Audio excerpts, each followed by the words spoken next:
السلام عليكم ورحمة الله وبركاته. معاكم أخو مصطفى من جديد إن شاء الله، حلقة جديدة في قناتكم يوميات غاوي بادج. النهاردة إن شاء الله بإذن الله في تجربة كده، فأنا حبيت أشارك إخواتي وحبايبي وأصدقائي والمتابعين الناس اللي بتتفرج علينا كلها في قصة الميل وورم أو الدود القبابي، اللي هو من أكتر العناصر اللي بتبقى فيها بروتين للطيور، للحيوانات، للمفصليات، للأسماك، للدواجن. تقريبا الدود اللي احنا هنتكلم عنه النهارده يا جماعة من أقوى عناصر البروتين العالية جدا جدا جدا فوق ما أنت متخيل لطيورك. فالنهارده أنا أول مرة أجرب التجربة، فأنا هحاول أجرب التجربة معاكم عشان نتفرج على النتائج كمان إن شاء الله. وبإذن الله لما التجربة تنجح يبقى النتائج كلها إن شاء الله احنا آه، ماشيين مع الخطوات مع بعض، ويبقى الناس كلها ان شاء الله استفادت واحنا كمان استفدنا وانا كمان استفدت، يعني عشان تبقى تجربه. انا اول مره اعمل تجربه. طيب ايه القصه؟ الميل ورم يا جماعه او الدود الكبابي ده من اقوى زي ما قلنا الفيتامينات والبروتين العالي جدا جدا جدا جدا للطيور، وقلنا السواحف والمفصليات والاسماك والدواجن وحيوانات كتيره جدا جدا على وجه الكوكب. فكرته سهله، آه، انتاجه سهل جدا بفضل الله، على ما الواحد قرا وشاف يعني وتابع ناس. وفكرته كمان ومن يعني من المميزات كمان بتاعه الفكره ان انا قلت اخد التجربه، ان هو مش بيحتاج اي تكاليف كتيره، وبفضل الله مجرد ما عمل دوره خلاص الدورات بتبقى مستمره. يعني انت بتشتري مره واحده الشويه او المجموعه اللي انت هتبدا بيها المزرعه، وبعد كده بفضل الله بيبقى الانتاج عندك وفير جدا جدا جدا جدا، بل بيكفي طيورك وبيكفي الحيوانات اللي انت بتربيها. مثلا لو بتربي حيوانات تانية غير طيور الزينه، سواحف او اي حاجه او اسماك زينه وهكذا، وبل بالعكس انت ممكن بعد كده تبيع منه. فهو مفيد جدا، يعني مزرعته بتبقى مفيده جدا. وهنتعرف النهارده ان شاء الله انا عملت ايه وانا اتصرفت ازاي وهبدا وبدات ازاي القصه، وبفضل الله هنوريكم بقى التجربه وبدايتها كده وانا عملت ايه. طيب عشان ما نطولش على بعض، دي يا جماعه العلبه بتاعت آه، درج البلاستيك بتاع العش اللي عندي. بصوا انا عامل مزرعه صغيره جدا، دي ميني مزرعه، يعني تقريبا دي اصغر مزرعه ممكن تتخيلها تكون فيها دود ميل. بصوا ميني مزرعه، بصوا العلبه البلاستيك دي اللي هو الدرج البلاستيك عارفينه طبعا كلنا اهو، برجول اهو، ليه رجول، 4 رجول. تمام. وده يعني انتوا حتى لما هنيجي نلاحظ هنا ونشوف قصه هنلاقي يمكن حتى كميه الدود مش كتير، مش كبيره، يعني ما يكملوش 80 دوده. فالناس بتبدا بكيلو و2 كيلو 10 كيلو عشان تعمل مزرعه كبيره. لا انا بالعكس، انا عايز بس ابدا تجربه واشوف بفضل الله نجاح التجربه، وفي نفس الوقت مش عايز اكبر الموضوع بزياده قوي. يعني انا بس كل القصه اللي انا عايز ابدا واشوف نجاح الموضوع، وهل بفضل الله هعدي وهيبقى فيه انتاج والدنيا جميله. ده كله هنتابعه ان شاء الله في الايام اللي جايه، وهوريكم دايما بالاخبار وانا وصلت لغايه فين في القصه. بس انا حبيت اوريكم بدايه التجربه بفضل الله، وان شاء الله انا حاسس في نجاحات. يعني انا حاسس بفضل الله في نجاحات. انا كنت بقول لكم دولت مش مكملين 80 تقريبا دوده. ليه بقى؟ انا كنت شاري علبه كان فيها حوالي 150. طبعا انتوا عارفين انا بحب اصطاد سمك وبطلع اصطاد سمك، فانا قلت اجربه كمان في صيد السمك. لقيته ما شاء الله مفيد جدا في صيد الاسماك، ما شاء الله الاسماك في البحر بتبقى مقبله عليه جدا بشكل مهول يعني. فهو سبحان الله ليه يعني تعدديه كبيره قوي في الاستخدامات. فده اللي شجعني ان انا اجرب الفكره ان انا اعمل مزرعه صغيره كده متواضعه، ميني مزرعه زي ما قلنا.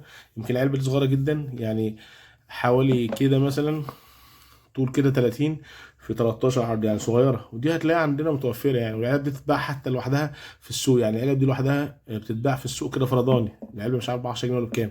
فانا ما حبيتش ان انا اكبر الموضوع وابدا كبير الموضوع يكبر، لا انا حبيت ابدا الموضوع واحده واحده عشان نشوف فضل الموضوع. هنتكلم عن التفاصيل وهنتكلم انت ازاي تقدر تربي القصه، وايه الاخطار وايه اللي ممكن تتجنبه وايه اللي انت ممكن آه تعمله. يعني بصوا يا جماعه مبدئيا كده، التربه بتاعت الفكره بتاعت الدود بصوا التربه دي ليها كذا يعني نوع من انواع التربه. ايه بقى؟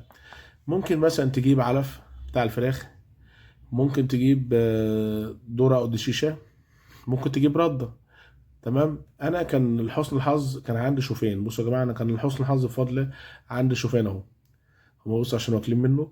الشوفان ده بفضل الله كان كده كده متوفر عندي، عشان انا بحطه مع خلطه العصافير، وساعات بطحنه يعني، وساعات بطحنه وبحطه على الاكل الطري يعني. فانا كده كده كان عندي. فهو سبحان الله اصلا القيمه الغذائيه بتاعت الشوفان كمان ليهم هم عاليه جدا.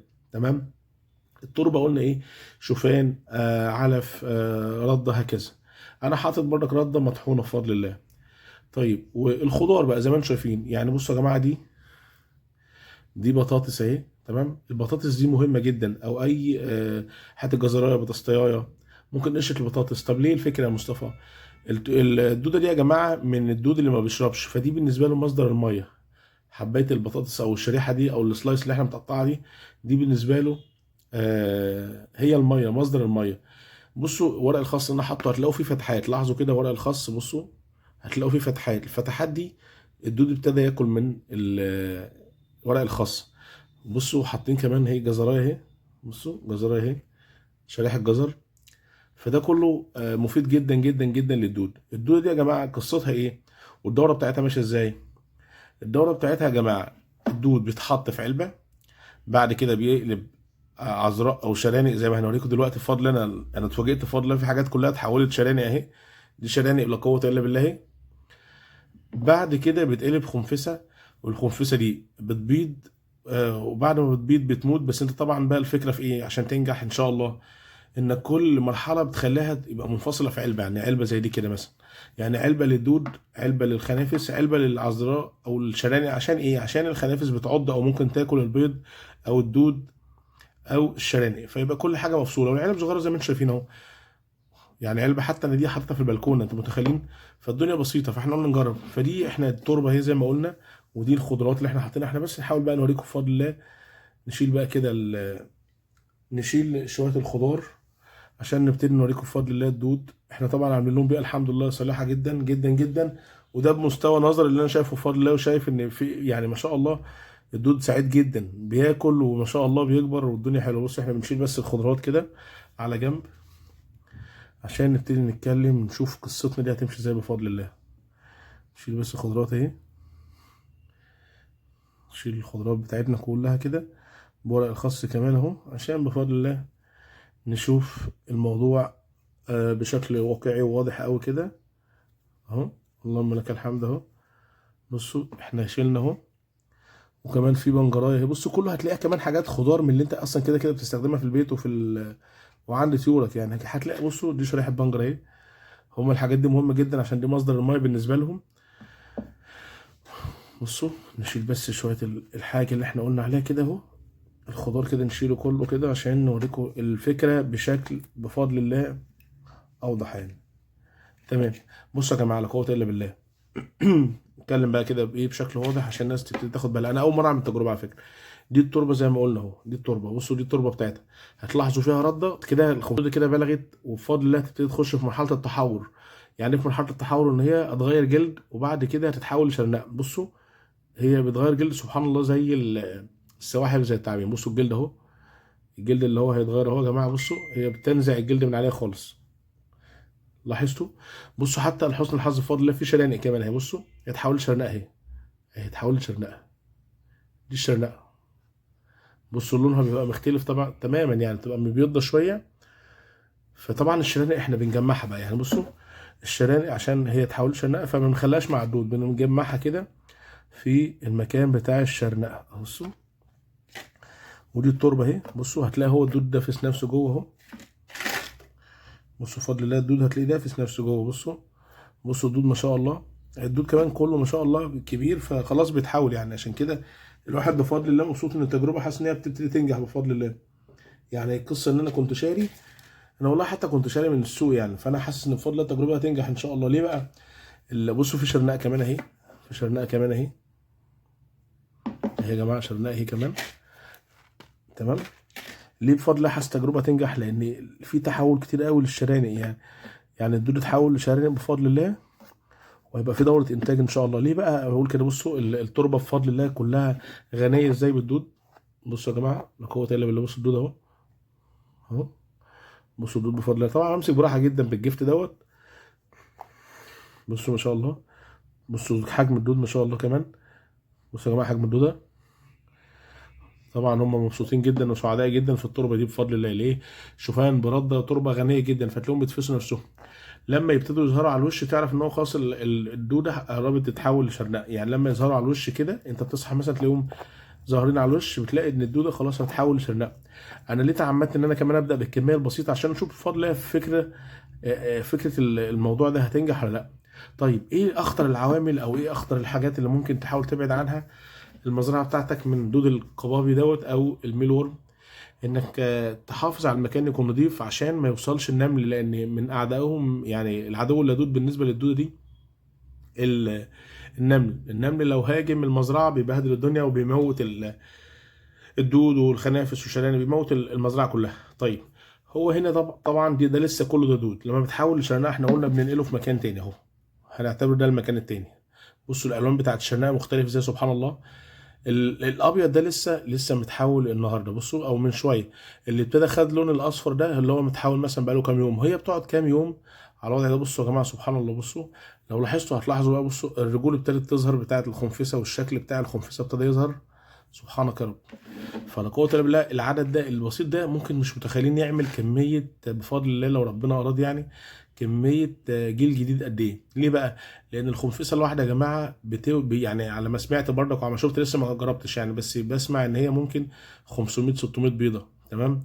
الدوره بتاعتها بتقعد حوالي مثلا عشان تبقى في عمر الدودة الكبيره البالغه دي، يعني اليرقات الصغيره والبيض اول ما بيكبر كده الخنفس اللي هو الصغير اول ما يبقى في نفس الحجم ده بيقعد حوالي مثلا شهرين ونص 3. بس انت مش يعني الموضوع مش مهم التوقيت، المهم انك بفضل الله الموضوع ينجح معاك. انتوا شايفين بفضل الله التربه عندي جميله ازاي. طيب احنا بنحط الدود زي ما قلنا هنا، وبنحط اليرقات او الشرانق في مكان زي كده برضك مفيش مشكله. ولما تحاول خنفسه برضك بنحطه في مكان تاني، يعني كل مرحله ليها مكانها يعني. بمنتهى البساطه زي ما عاوزين بعض، عشان انتوا عارفين ما بحبش اكلكع الامور. خلي عندك علبه زي دي للدود، وعلبه زي دي للشرانق اللي هي العذراوات اللي احنا شفناها دي العذراء، وخلي علبه للخنافس. ليه الخنافس؟ بفضل الله مجرد ما بتحطها في علبه الذكور بتروح بتلقح الاناث، وبتقعد لها حوالي 15 من 20 يوم، بعد كده بتشيل الخنافس من المكان. ليه؟ لان بفضل الله كده بيكون هم باضوا في المكان او في التربه، فخلاص كده بفضل الله المكان بقى فيه بيض، فانت ما تسيبش الخنافس مع المكان بتاع اللي هم كانوا فيه عشان ما ياكلوش البيض لو جاعوا. وسبحان الله اوتوماتيك كده الخنفسه بعد ما بتبيض تقريبا بشويه كده بتموت لوحدها. فسبحان الله دوره جميله قوي ودوره غريبه قوي، سبحان المبدع الخالق يعني. فانا النهارده مش عايز يعني اقول يعني مش عايز اضخم الموضوع قوي واصعب الموضوع قوي على اي حد محتاج ان هو يعمل مزرعه زي دي. لا احنا بس ايه، ابتدينا نتكلم بس في اللي احنا عملناه بفضل الله وحصل معانا اهو، ونشوف بفضل الله النجاحات. ولو ربنا ييسر والامور مشيت والدنيا بقت جميله هنقول لكم برضك احنا وصلنا لايه، وهنوريكم بفضل الله. ولو بقى في يرقات صغيره هنقول لكم ان شاء الله، هنوصل لكم الامور كلها بفضل الله بشكل واضح. اتمنى تكون الفكره البسيطه دي وصلت، وان شاء الله يعني هنجي لكم فيديوهات بقى اقوى لو في مراحل قويه حصل بفضل الله، وان شاء الله حصل جديد يعني في الموضوع ان شاء الله. اتمنى الموضوع والفكره دي تكون عجبت كل هاوي ومربي اي نوع من انواع الحيوانات. اتمنى ان شاء الله لو اللي فات حلو في اللي جاي احسن بامر الله. وعجبكم المحتوى ما تنساش تعمل اشتراك ليك واصحابك وحبايبك المهتمين بالهوايه. كان معك اخوكم مصطفى، اتمنى الخير والتوفيق للجميع، وان شاء الله نشوفكم على خير ان شاء الله. والسلام عليكم ورحمه الله وبركاته.